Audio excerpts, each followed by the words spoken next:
एक मकड़ी थी। उसने आराम से रहने के लिए एक शानदार जाला बनाने का विचार किया और सोचा कि इस जाले में खूब कीड़े मक्खियाँ फंसेंगी और मैं उसे आहार बनाऊंगी और मज़े से रहूंगी। उसने कमरे के एक कोने को पसंद किया और वहां जाला बुनना शुरू किया। कुछ देर बाद आधा जाला बुनकर तैयार हो गया। यह देखकर वह मकड़ी काफ़ी खुश हुई। तभी अचानक उसकी नज़र एक बिल्ली पर पड़ी जो उसे देखकर हंस रही थी। मकड़ी को गुस्सा आ गया और वह बिल्ली से बोली, हंस क्यों रही हो?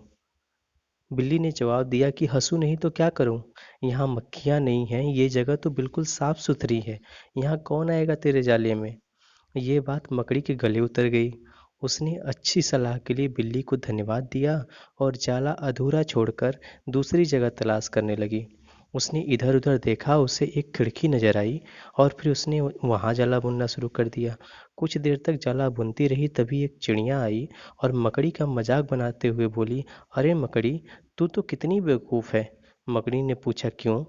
चिड़िया उसे समझाने लगी, अरे यहाँ तो खिड़की से तेज हवा आती है, यहाँ तो तू अपने जाले के साथ ही उड़ जाएगी।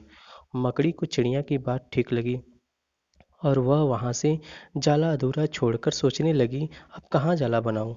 समय बीत चुका था और अब उसे भूख भी लगने लगी थी। अब उसे एक अलमारी का खुला दरवाज़ा दिखा और उसने उसी में अपना जाला बुनना शुरू किया।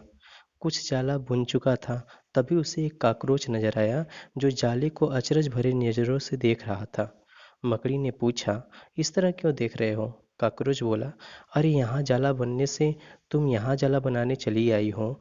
ये तो बेकार की अलमारी है। अभी ये यहाँ पड़ी है, कुछ दिनों बाद इसे बेच दिया जाएगा और तुम्हारी सारी मेहनत बेकार चली जाएगी।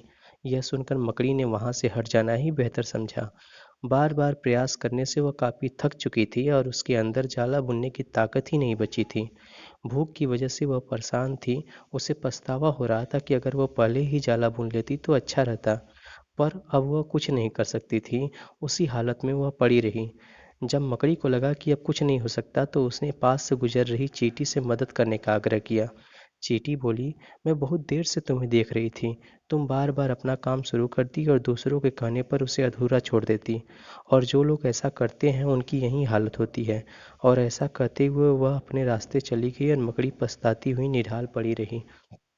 दोस्तों, हमारी ज़िंदगी में भी कई बार ऐसा ही होता है।